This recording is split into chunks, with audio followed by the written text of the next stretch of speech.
भविष्य है युवा। जी बिल्कुल। युवा चाहे तो इस देश को सोने की चिड़िया पुनः बना सकते। जी तो मेरा एक ही कहना है कि युवा आज भी अपने इस जरूरी नहीं है कि आज की सरकारी नौकरी ही वो करे, और जरूरी नहीं है कि ऊंचे पदों पर।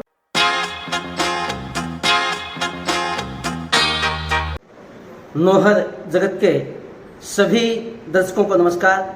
तो साथियों, आज हम अपने इस संवाद की श्रृंखला में युवा बोर्ड के सदस्य एवं पूर्व सरपंच श्री हेमराज जी शर्मा से आज मुलाकात करते हैं और उनसे पूछते हैं कि आने वाली जो 23 सितंबर है उस दिन उनकी तरफ से, उनके ट्रस्ट की तरफ से एक विशाल रक्तदान शिविर का, एक युवा बोर्ड की तरफ से सांस्कृतिक कार्यक्रम का और चिकित्सा परामर्श का कार्यक्रम रखा गया है। उसके बारे में विस्तार से जानकारी प्राप्त करते हैं। तो आइए मिलते हैं श्री हेमराज जी शर्मा से।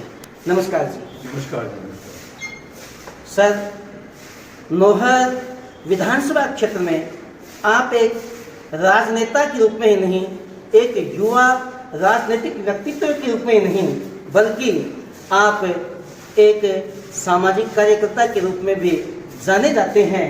तो मैं आपसे पूछना चाहूँगा कि आप का जो राजनीतिक जो पृष्ठभूमि है वो कहाँ से रही है? देखिए, मैं नौहर के पास एक छोटा सा गांव है मंदिरपुरा जी, वहाँ के निवासी हैं। और वहाँ ये राजनीतिक जो बात आ रही है, इसमें ऐसा है कि मेरे बापूजी से लेकर, मेरे बापूजी वहाँ गांव में 3 बार सरपंच रहे हुए हैं जी। उसके बाद में बड़े भाई साहब सरपंच रहे हैं, हमारे भाभी जी जिला परिषद से नौहर विधानसभा क्षेत्र में सबसे ज़्यादा वोटों से जीते थे। जी जी। उसके बाद में पिछली योजना में मुझे गांव वालों ने अवसर दिया और मुझे सरपंच बनाया। और उसके बाद में मैं राजस्थान स्तर पर, राजस्थान की जो सरपंच यूनियन है, सरपंच संघ राजस्थान, जिसका प्रदेश सचिव रहा। और प्रदेश सचिव रहते हमने इतना बड़ा, ऐसे इतने बड़े प्रोग्राम कराए जिसमें 4 सितंबर का बड़ा एक स्वर्णिम अक्षर में लिखे जाने वाला प्रोग्राम था, जिसमें एक साथ 7,000 सरपंच इकट्ठे हुए थे। जी सर, 7,000 सरपंच, 7,000 सरपंच इकट्ठे हुए, जिसमें कांग्रेस के सभी वरिष्ठ नेतागण उपस्थित थे जी। और बहुत भव्य जो प्रोग्राम हुआ था। तो उसके बाद इस बार जो मेरे को हमारे जनरलशिप नहीं होने की वजह से सरपंच ग्राम पंचायत स्तर पर तो भाग नहीं ले पाए, लेकिन उसके बाद में कांग्रेस पार्टी में सक्रिय कार्यकर्ता होने के नाते माननीय गहलोत साहब ने विश्वास करके और मुझे राजस्थान युवा बोर्ड में सदस्य नियुक्त किया गया और आज मैं राजस्थान युवा बोर्ड के रूप में सेवा कर रहा हूँ। सर, ये बहुत ही एक अच्छी बात है कि वर्तमान में आप युवा बोर्ड के सदस्य के रूप में अपने इस क्षेत्र की सेवा कर रहे हैं, राजस्थान प्रदेश की सेवा कर रहे हैं। तो अब मैं आपसे पूछना चाहूँगा कि आपकी जो शैक्षणिक पृष्ठभूमि है वो किस प्रकार की रही है? ऐसा है कि मैं पहले जो प्राइमरी एजुकेशन थी वो मेरी गांव में रही, प्राथमिक मंदिरपुरा गांव में जी। उसके बाद में नौहर में मेरी सीनियर सेकेंडरी स्कूल तक यहाँ पे मैंने एजुकेशन ली जी। उसके बाद में इस क्षेत्र की जो जानी मानी संस्था थी ग्रामोत्थान विद्यापीठ संगरिया की, वहाँ से मैंने BSc यानी कि ग्रेजुएशन किया। BSc किया है? बिल्कुल, विज्ञान वर्ग के विद्यार्थी रहे हैं आप? जी, विज्ञान रहे हम। उसके बाद में मैंने लॉ डूंगर कॉलेज से मैंने वहाँ लॉ के लिए फर्स्ट ईयर किया। उसके बाद में उस परिस्थिति में मैं नहीं कर पाया। जी जी। जैसा कि आपने जो अपनी शैक्षणिक पृष्ठभूमि के बारे में बताया और राजनीतिक पृष्ठभूमि के बारे में बताया, तो सर मैं पूछना चाहूँगा कि क्या आप जो आपका जो विद्यार्थी काल रहा है, विद्यार्थी जीवन रहा है, क्या उस समय भी आप किसी राजनीतिक संगठन से या राजनीतिक कार्य में भाग लेते थे या केवल जो अपने जो अध्ययन के प्रति अपना ध्यान रहता था? नहीं, ये बिल्कुल आपने अच्छा क्वेश्चन किया जी।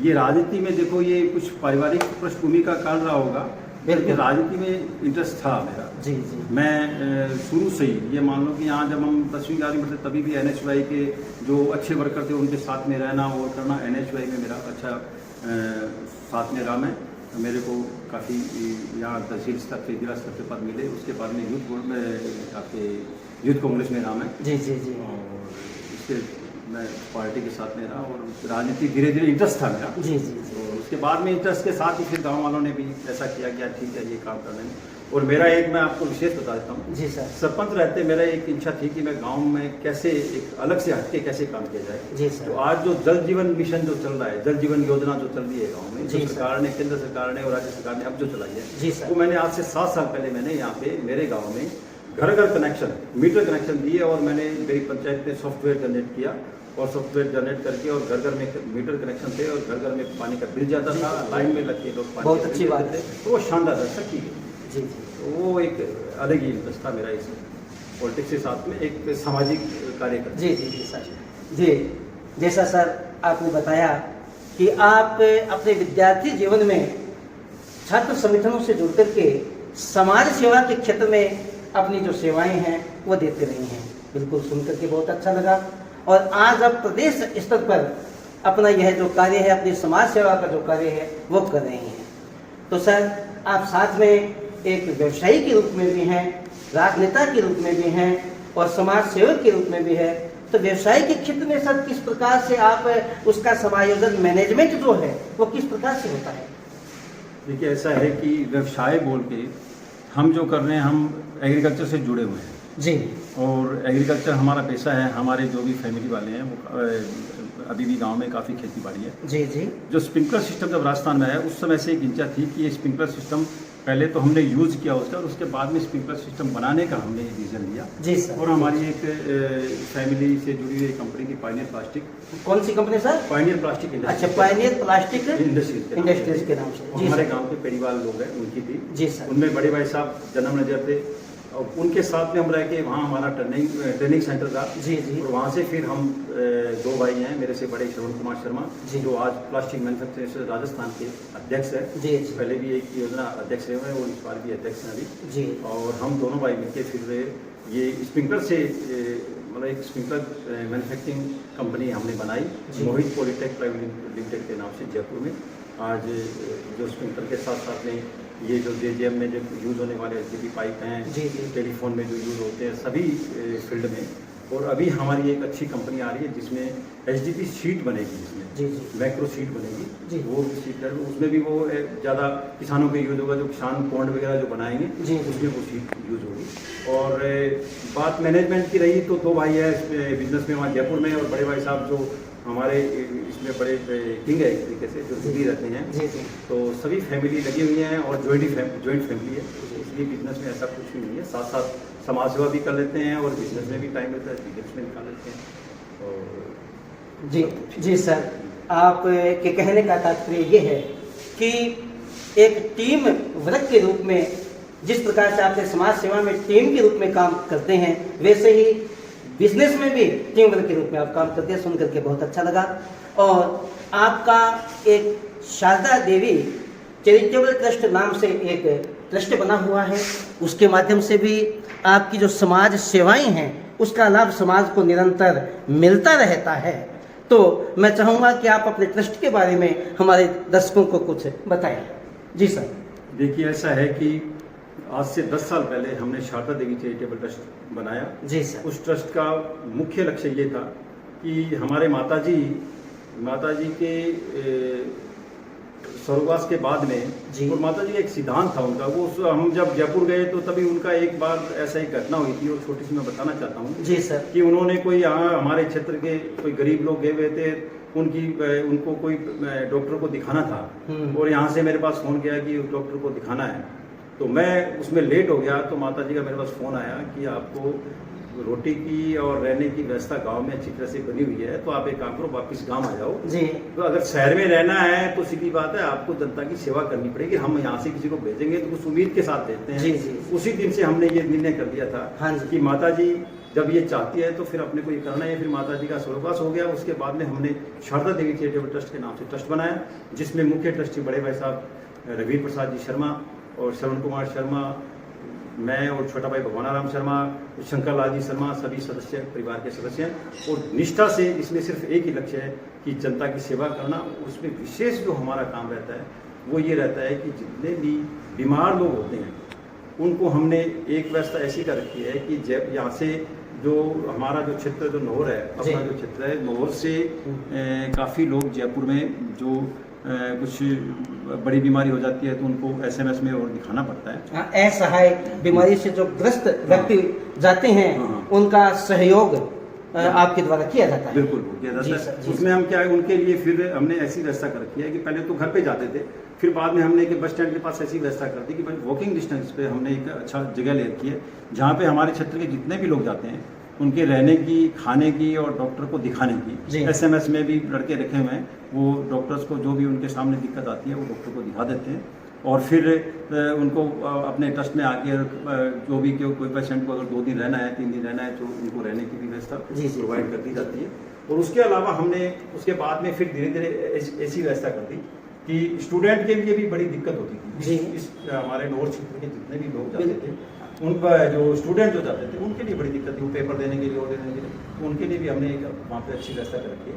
वहाँ पे रहने की, खाने की उनको, या फिर दूसरा कुछ काउंसलिंग वगैरह ऐसा होता है कि पेपर देना है, कोई सेंटर दूर है तो उनको विशेष ये गाइड देते रहते हैं कि ऐसे ऐसे आपको सेंटर पर पहुँचना है और ऐसे ये इन चीज़ों का ध्यान रखना है।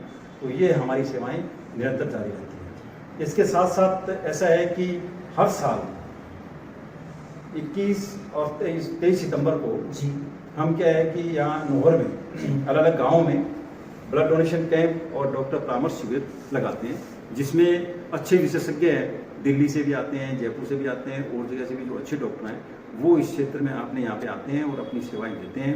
उन सब के लिए जितने भी OPD, भारी संख्या में OPD होती हैं, एक 2-3 साल पहले तो कम से कम 5-5 हज़ार OPD हुआ करती थी, फिर तो मतलब अभी भी अच्छी OPD है जिनमें सभी लोगों को प्रॉपर तरीके से देखा जाता है, उनको दवाइयाँ फ्री दी जाती हैं, प्रॉपर गाइडेंस दी जाती है। कोई खतरनाक कोई बीमारी हो तो उस स्थिति में उनको रेफर किया जाता है यहाँ से।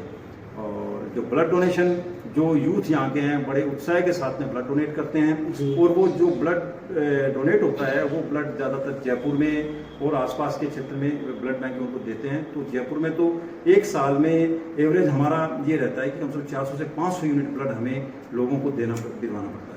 ये स्थिति रहती है। तो वो व्यवस्था हम वहीं पे करते हैं। और आदमी रखे हुए हैं, वो प्रॉपर कोई भी यहाँ से मरीज जाता है तो उनको प्रॉपर तरीके से उनको वहाँ आपके ब्लड की या कोई भी सुविधा उपलब्ध करवानी होती है वो करवाते हैं। जी सर, यह सुनकर के बहुत अच्छा लगा कि आपने बताया कि आप में जो समाज सेवा का जो भाव है वो अपने माता पिता के द्वारा संस्कार रूप में प्राप्त हुआ और उसका आप आगे निर्वहन कर रहे हैं। और जयपुर जैसे महानगर में हमारे इस छोटी जगह है कि लोग वहाँ जाते हैं और बेरोजगारों के लिए और बीमारों के लिए आपके द्वारा जो एक गेस्ट हाउस के रूप में आपके चैरिटेबल ट्रस्ट के द्वारा जो चलाया जा रहा है, जो निःशुल्क व्यवस्था वहाँ पर की जा रही है, ये व्यवस्था बहुत ही अच्छी है और इसे जान करके बड़ा अच्छा लगा, मन बड़ा प्रसन्न हुआ।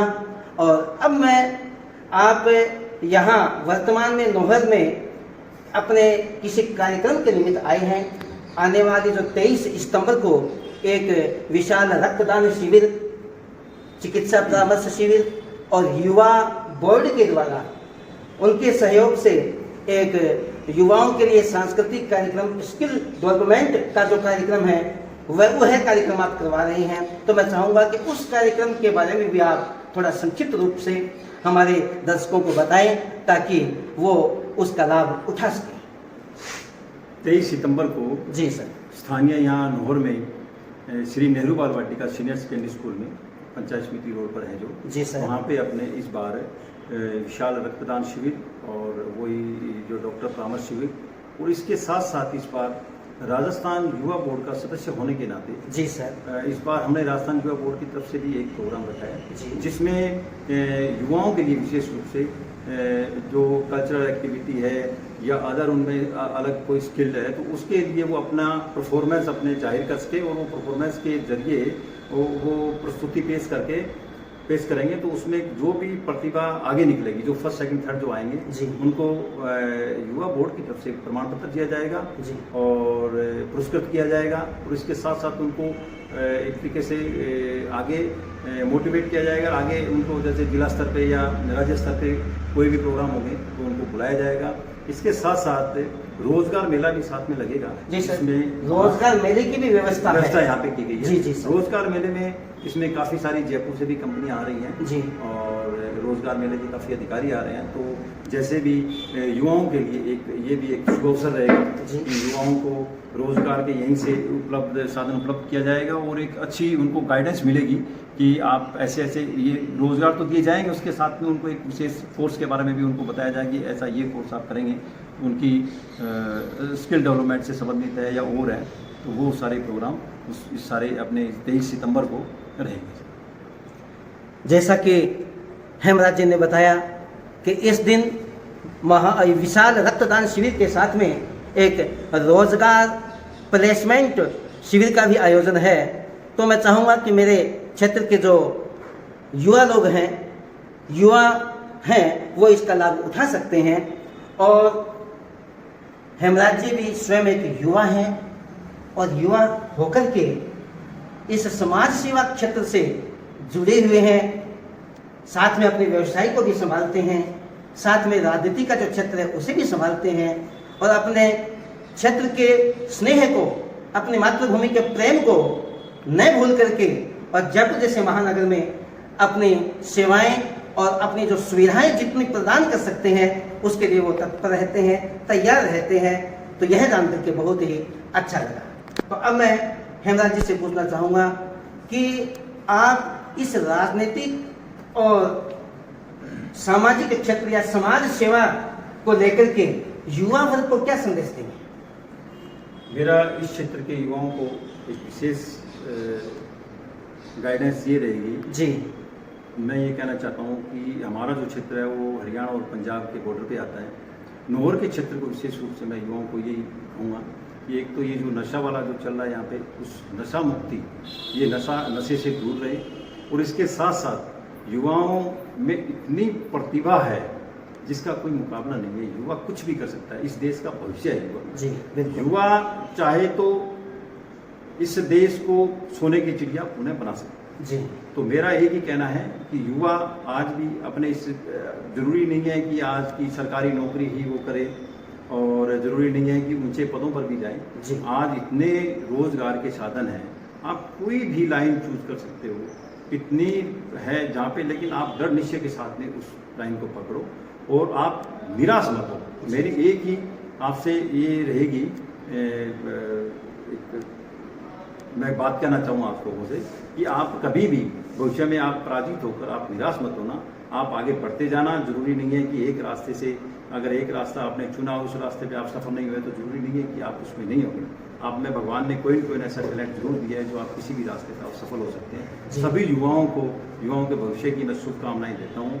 सभी आगे बढ़े और अपने क्षेत्र का, अपने राज्य का और अपने देश का नाम रोशन करे। इसी के साथ बहुत बहुत धन्यवाद जगपाल जी, आपसे मुलाकात हुई, आपने हमारा परिचय दिया, बहुत बहुत धन्यवाद।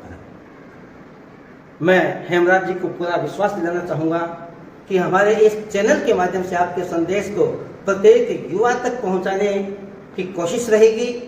और आपने बड़ी सुंदर बात कही कि नशे से दूर रह करके और एक स्वस्थ, श्रेष्ठ, उन्नत युवा जब राष्ट्र के लिए, समाज के लिए कार्य क्षेत्र चुनेगा तो निश्चित रूप से वह क्षेत्र, वह राष्ट्र आगे बढ़ेगा। आपकी सोच को मैं सलाम करता हूँ, सैल्यूट है और आपका संदेश प्रत्येक युवा तक पहुँचाने की कोशिश है। आपने हमारे चैनल को समय दिया, इसके लिए आपका बहुत बहुत धन्यवाद। नमस्कार। बहुत बहुत धन्यवाद। नमस्कार।